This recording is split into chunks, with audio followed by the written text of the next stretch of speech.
जय गुरु जी। शुक्राना गुरु जी। सारी संगत जी को जय गुरु जी। मैं गुरु जी का दिव्य आव्या पुस्तक ग्रंथ का पढ़ना स्टार्ट कर रही हूँ। भूल चूक माफ़ करिएगा गुरु जी। जय गुरु जी। शुक्राना गुरु जी। अनंत काल में हमारी मातृभूमि में उन महापुरुषों की कृपा रही है जो इस पवित्र भूमि के कर्णधार हैं। इस देश का अस्तित्व इन महापुरुषों पर निर्भर रहा है, जिन्होंने अपनी असीम शक्तियों से धर्म की रक्षा, विकास और मर्यादा बनाए रखने में सदा हमारा योगदान दिया है। समस्त देशवासियों से श्रद्धा जागृत और उनको आलिंगन करने वाली अनूठी परंपराओं का विकास करने के लिए हम सदा इसके आभारी रहेंगे। प्रागैतिहासिक काल में जब प्रतीकात्मक ढंग से पौराणिक कथाओं का प्रादुर्भाव हो रहा था, तब से ईश्वर की यह अमर संतानें देश का प्रशिक्षण और मार्गदर्शन करती रहीं। भारतवासियों से भी अत्यंत संयम पूर्वक इसके सम्मुख बैठकर इनके प्रवचनों का लाभ उठाया है। उनको श्रवण करने के बाद समस्त विश्व में वसुधैव कुटुम्बकम की परंपरा निभाते हुए इन श्रोतियों का निरपेक्ष प्रचार किया है। भारत देश सदा से पुण्यात्माओं का प्रिय रहा है। इसका अनुपम सौंदर्य, इसकी नदियाँ, पर्वत श्रृंखलाओं, हिमच्छादितों शिखरों और विशाल मैदानों से परिपूर्ण हैं। यही इनकी रक्त कोशिकाएं और भाग्य रेखाएं हैं।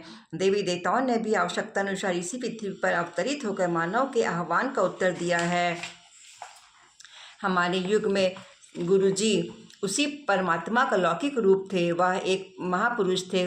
उनका मुख्य उद्देश्य यहाँ के निवासियों को भौतिकता की दलदल से बाहर निकालना, सही कर्मों का मार्गदर्शन कराना, उनके दुखों को कम करना, मनुष्य के उसके वास्तविक रूप को पहचान कराना, स्नेह और प्रेम की भावना और आपसी भाईचारे का पाठ सिखाना था।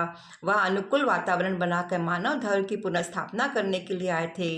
गुरु जी का कहना था कि वह परम दिव्य ज्योति का अंश है। उनके लिए शरीर और व्यक्तित्व का कोई अर्थ नहीं था।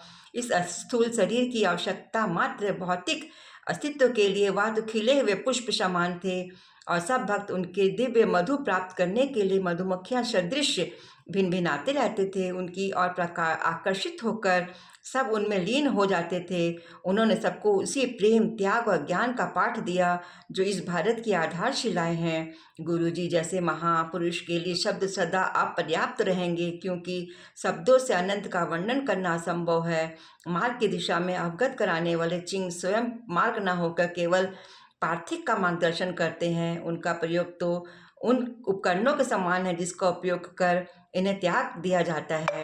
हम सब उनको केवल उस सर्वनाम से जानते हैं जिनका संभवतः इस धर्म प्रधान देश में सर्वाधिक प्रयोग होता है। गुरु जी, यह शब्द अत्यंत गूढ़ अर्थ और शक्ति से परिपूर्ण है। यदि कोई भक्त अपने निडर होकर उनका नाम पूछ भी लेता था तो उनका उत्तर ये होता था कि हाँ, उन जैसे महापुरुषों का कोई नाम नहीं होते। इस उक्ति के साथ ही वह अपने अस्तित्व को भी व्यक्त कर देते थे। ईश्वर के दूत, सृष्टि के रचयिता, ब्रह्मांड के निरपेक्ष नहीं, वह तो स्वयं परमात्मा थे। गुरु परमात्मा से अलग किसी को भी नहीं जानता। वास्तव में गुरु की ईश्वर से पृथक कोई पहचान हो ही नहीं सकती। कहते हैं कि इन्होंने 31 मई 2007 को महासमाधि ग्रहण कर ली। हमारा यह वक्तव्य पर विश्वास करने का कारण यही है कि हम उनको भौतिक देह सहित मानव रूप में पहचानते थे। हमें उनके अनुग्रह हो रह गया था, किंतु पलक झपकते ही उनकी वह काया समाप्त हो गई। अपने द्वारा निभाई जा रही भूमिका पर उन्होंने स्वयं ही पट्टापेश कर दिया। इसका कारण यही था कि वह अवतार थे, दिव्यता का मानव रूप। वह तो शिव नानक प्रेम के मूर्त रूप थे। यद्यपि ऐसा कभी नहीं था। वह तो एक ओंकार थे और सदा रहेंगे। वह आज भी हम सबके बीच विद्यमान हैं। वह सदा से हमारे पिता परमेश्वर हैं और हमें उनकी बातें सुननी पड़ेगी। भारत ने तो सदा महापुरुषों की बातें गंभीरता से सुनी है। ऐसा कहा जाता है कि वह सत्य भी प्रतीत होता है कि गुरु को सुनने मात्र से अभिज्ञान प्राप्ति हो जाती है। आप इससे विनम्र निवेदन है कि इस पुस्तक के संगों को ध्यान से सुनिए और समझने की प्रयास कीजिए कि गुरु जी की क्या अभिलाषा रही है। उन्हीं के आदेशानुसार उनकी प्रिय संतप्ति उनको सब प्रेम भेंट है। जय गुरु जी। शुक्राना गुरु जी। भूल चूक माफ़ कीजिएगा गुरु जी। आगे का पाठ फिर अगले दिन करूँगी।